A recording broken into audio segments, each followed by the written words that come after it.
এই বাছুর থেকে গোসল করালাম। আমরা প্রতিটি গরু এবং ছাগলকে গোসল করাবো এই কারণেই যে তাদের সুস্বাস্থ্যের বা রোগ ব্যাধি যাতে না হয় ওই জন্য। আর নিজের কাজ নিজেই করতে হবে।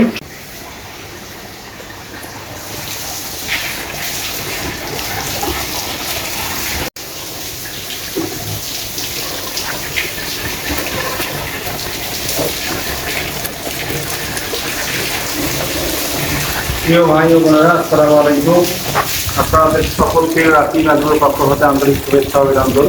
প্রিয় ভাই ও বোনেরা, বর্তমানে অনেক প্রচন্ড পরিমাণে গরম, অর্থাৎ এত গরম যে মানুষের পক্ষেও সহ্য করা সম্ভব হচ্ছে না।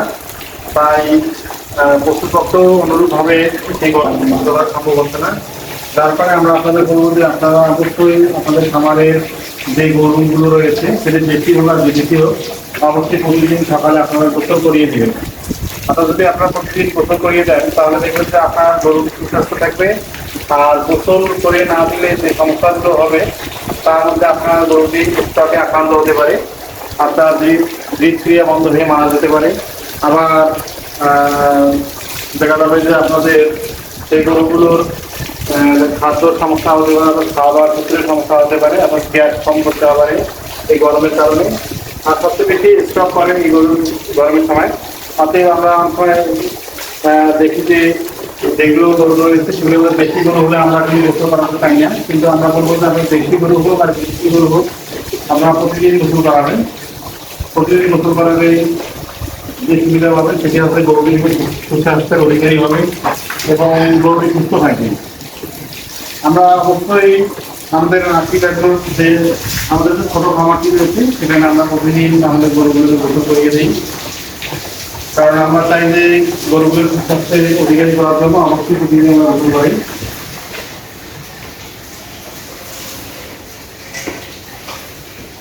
আর আপনারা দেখতেছেন যে আমাদের যে গরুগুলো আছে এগুলো কিন্তু আপনাদের দেশি জাতের গরু।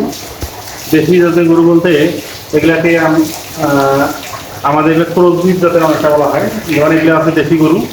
আমরা অনেক সময় দেশি গরুগুলোর প্রতি খেয়াল রাখি না গরমের ক্ষেত্রে, অনেক সময় মনে করি যে দেশি গরুগুলো গোসল না করিয়ে দিলেও সমস্যা নেই, কিন্তু সবচেয়ে বেশি সমস্যা হয় দেশি গরুর ক্ষেত্রেও, কারণ এরাও তো গরু।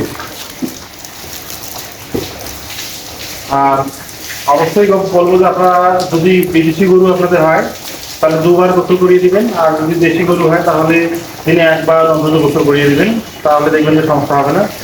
আর একটি কথা বলবো যে আপনারা আপনাদের গরুগুলোকে অবশ্যই স্যালাইন খাওয়াবেন। স্যালাইন খাওয়ালে সেক্ষেত্রে সমস্যা হবে না। আর আপনাদের যদি ষাঁড় গরু থাকে তাহলে অবশ্যই 2 বার করে গোসল করাতে হবে। ষাঁড় গরুর ক্ষেত্রে 2 বার গোসল করা প্রয়োজন কেন? কারণ ষাঁড়রা উত্তেজিত হয় অনেক সময়, আর এই উত্তেজিত হওয়ার কারণে তাকে যদি আমরা পানি দিয়ে গোসল না করিয়ে দেন তাহলে উত্তেজনা আরও বেশি বৃদ্ধি পাবে।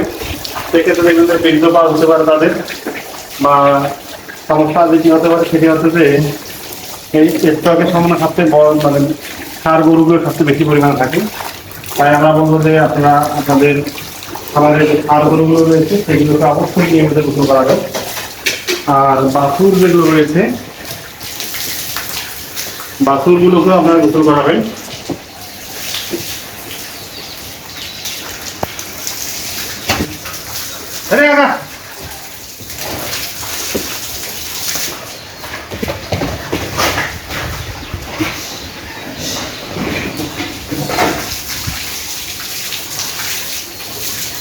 আর একটি বিষয় হচ্ছে যে আপনারা গোসল করার সময় অবশ্যই লক্ষ্য করবেন যাতে কানের ভিতরে পানি না ঢুকে, কারণ কানের ভিতরে পানি ঢুকলে কিন্তু আপনারা এই পশু জাতীয় প্রাণীগুলো কিন্তু কান থেকে পানি বের করতে পারবে না। তাই অবশ্যই আপনারা সাবধান থাকবেন। সেক্ষেত্রে ওটা দেখা গেল।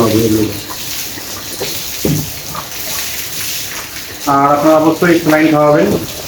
দেখুন যে এগুলো দেশি গরু আমাদের ক্রসব্রিড সাথে হওয়ার পরেও আমরা কিন্তু তাদেরকে নিয়মিত গোসল করাই।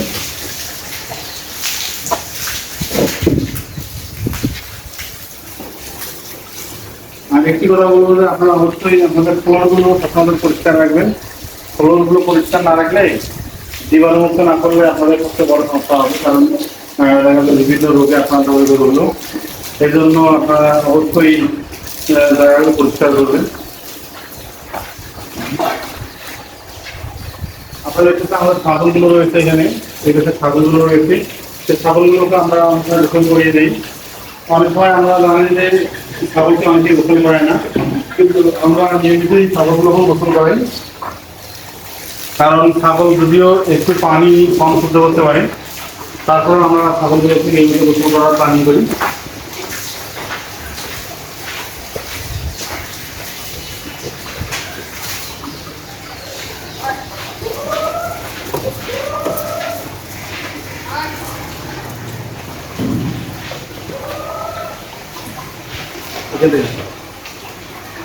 প্রিয় ভাই বোনেরা, আপনাদের দেখতেছেন আমাদের এই বাছুরগুলো, আমরা এই বাছুরগুলোকেও গোসল করাবো। কারণ বাছুরগুলোকেও অনেক সময় আপনারা মানে অনেকে মনে করি যে ছোটো বাছুরকে গোসল না করালে চলবে, কিন্তু বাছুরগুলোকে আপনারা গোসল করাবেন, কারণ এদেরও তাপমাত্রা অনেকটা বেশি পরিমাণে হয়ে থাকে। তো এই যে বাছুরটি দেখতেছেন, নিজের কাজ নিজে না করলে সমস্যা।